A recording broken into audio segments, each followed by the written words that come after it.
21 juin 2019, raffinerie Philadelphia Energy Solutions, ou PES, à Philadelphie, en Pennsylvanie. Un coude d'une tuyauterie sévèrement corrodée se rompt, relâchant un fluide de procédé dans l'unité d'alkylation à l'acide fluorhydrique de la raffinerie. Le fluide s'enflamme et cause un incendie et des explosions en série. L'incendie et les explosions provoquent le rejet de plus de 2,5 tonnes de HF hautement toxique dans l'atmosphère, projettent un fragment de réservoir de plus de 19 tonnes hors du site de la raffinerie et causent plus de 750 millions de dollars de dégâts matériels. Heureusement, malgré l'emplacement de PES en zone urbaine, le voisinage n'a pas été gravement touché, mais cela aurait pu être pire. Notre enquête a démontré qu'une barrière de sécurité critique, prévue pour protéger les riverains contre un rejet d'acide fluorhydrique, n'a pas fonctionné comme prévu. Si une quantité plus importante d'acide fluorhydrique s'était échappée, les conséquences auraient pu être désastreuses. Cet accident doit être un avertissement pour les industriels et le législateur pour qu'ils prennent toutes les mesures possibles pour empêcher qu'un tel événement se reproduise.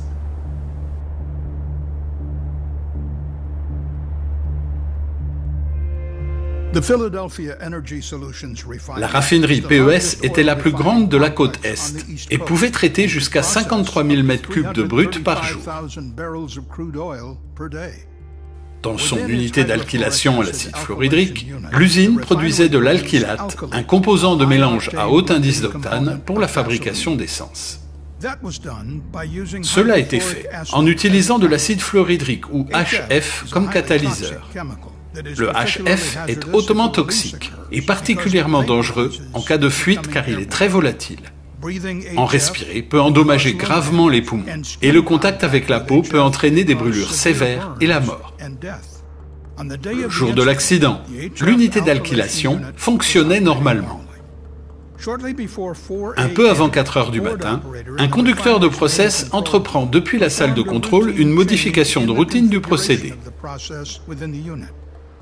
Il augmente le flux de fluide de procédé de 11 000 litres par heure dans une partie de l'installation. Le fonctionnement de l'installation se poursuit normalement, sans changement notable de pression ni de température. Cependant, à 4 heures du matin, un coude de tuyauterie fortement corrodé se rompt. Du fluide de process hautement inflammable, principalement composé de propane et d'un peu de HF, s'échappe par l'ouverture. Cette fuite forme un nuage rampant de 3 mètres d'épaisseur qui envahit une partie de l'installation.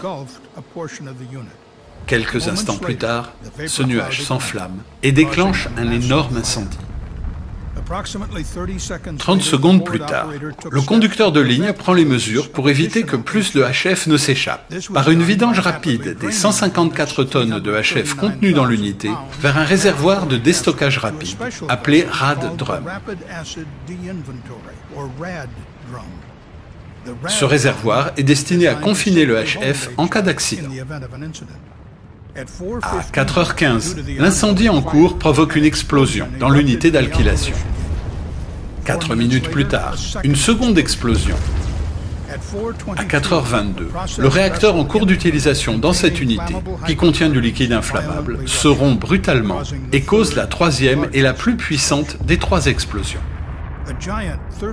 Un morceau de 19 tonnes de ce réacteur est projeté au-dessus de la rivière Schuylkill et atterrit sur la rive opposée. 2 autres fragments, l'un de 12 tonnes, l'autre de 8 tonnes, retombent sur le site. L'incendie détruit les moyens de communication du système d'aspersion d'eau de sécurité du stockage de HF. L'alimentation de secours du système est également détruite. De ce fait, les canons à eau, qui doivent projeter de grands volumes d'eau pour maîtriser une éventuelle fuite de HF, ne peuvent plus être contrôlés à distance. Ce système est une barrière de sécurité critique, destinée à empêcher une fuite de HF de se propager à l'extérieur de la raffinerie. 40 minutes après le début de la fuite, un responsable de la sécurité, vêtu d'une tenue de feu, entre dans l'unité et met en marche manuellement une pompe qui met les canons à eau sous pression. D'autres opérateurs ferment des vannes qui coupent les flux d'hydrocarbures et de vapeur vers l'unité d'alkylation. Le feu continue de brûler pendant plus de 24 heures, jusqu'à ce qu'il soit finalement éteint le lendemain vers 8h30 du matin. 5 employés ont souffert de blessures légères pendant l'accident et son traitement. Le CSB n'a pas connaissance de personnes touchées hors du site par la fuite de HF. Le CSB a entrepris une enquête sur l'incendie et les explosions et a mis en lumière 5 principaux problèmes de sécurité qui ont contribué à la gravité de l'accident. L'intégrité d'éléments mécaniques, la vérification de la sûreté des équipements après des changements de bonnes pratiques, des vannes de sécurité commandées à distance, la fiabilité des barrières de sécurité dans les unités d'alkylation, une conception intrinsèquement sûre. Le premier problème de sécurité est l'intégrité des éléments mécaniques. Le CSB a démontré que le coude de tuyauterie fautif s'est corrodé plus vite que les autres conduites de l'unité d'alkylation. Cela est dû aux teneurs excessives en nickel et cuivre dans l'acier qui composait ce coude. Les aciers bas carbone sont couramment utilisés dans les unités d'alkylation à l'HF, mais ils sont connus pour être sensibles à la corrosion par l'acide fluorhydrique. Dans les procédés de raffinage utilisant de l'HF, celui-ci réagit avec le fer pour former du fluorure de fer. Ce fluorure forme une couche à l'intérieur des conduites qui les protège de la corrosion. Cependant, si l'acier contient de fortes teneurs en cuivre, nickel ou chrome, appelés éléments résiduels, la vitesse de corrosion est augmentée, car le film de fluorure de fer formé au contact du HF est alors moins protecteur. Le coude de tuyauterie qui s'est rompu chez PES avait été installé vers 1973 et avait été fabriqué à partir d'un acier spécial qui contenait volontairement une concentration élevée en nickel et en cuivre. Les pratiques actuelles de l'industrie déconseillent l'utilisation de ce type d'acier, comportant des teneurs élevées en cuivre et en nickel, dans les installations utilisant du HF. Malgré cela, le coude fautif est resté en service pendant 40 ans et s'est dégradé plus vite que les éléments de canalisation voisins qui n'avaient pas ces hautes teneurs en éléments résiduels. Le CSB a également découvert que PES et le précédent propriétaire de la raffinerie n'ont jamais effectué d'inspection complète des conduites en acier au carbone sensibles à la corrosion par le HF. Un tel programme n'est pas obligatoire dans les normes établies par l'Institut américain du pétrole, ou API, pour une conduite sûre des unités d'alkylation utilisant de l'acide fluorhydrique. Mais si une telle inspection complète avait été entreprise, PES ou le précédent propriétaire aurait pu identifier que le coude était en train de se corroder plus vite que les conduites voisines, ce qui aurait pu empêcher l'accident.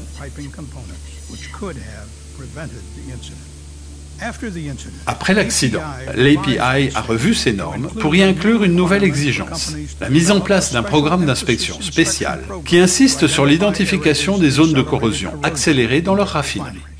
Le nouveau programme renforcé de l'API exige des entreprises qu'elles inspectent toute leur canalisation en acier au carbone dans les zones où la corrosion par l'HF est possible. Cela va permettre aux raffineries d'identifier toutes les pièces qui se corrodent à une vitesse anormalement élevée. C'est une exigence de sécurité essentielle mise en place par l'API qui devrait aider à empêcher les pannes catastrophiques dues à ce risque bien identifié. Le deuxième problème de sécurité identifié par le CSB concerne la vérification de la sûreté des équipements après un changement de bonne pratique. Lorsque le coude a été installé en 1973, la norme mise en place par la STM International pour les canalisations en acier au carbone n'indiquait pas de limite pour les teneurs en nickel et cuivre. Cette norme a évolué pendant les décennies suivantes. En 1995, la norme de la STM avait tant évolué que le coude ne satisfaisait déjà plus aux teneurs limites requises. Ni PES, ni le propriétaire précédent de la raffinerie n'ont effectué une évaluation complète de leurs installations d'alkylation à l'HF et de leurs composants, fabriqués selon les anciennes normes de la STM, pour vérifier qu'ils étaient toujours sûrs. Lors de la publication de nouvelles informations sur les risques, les entreprises et les groupes industriels doivent agir rapidement pour assurer la sécurité de leurs procédés et ainsi empêcher des accidents graves.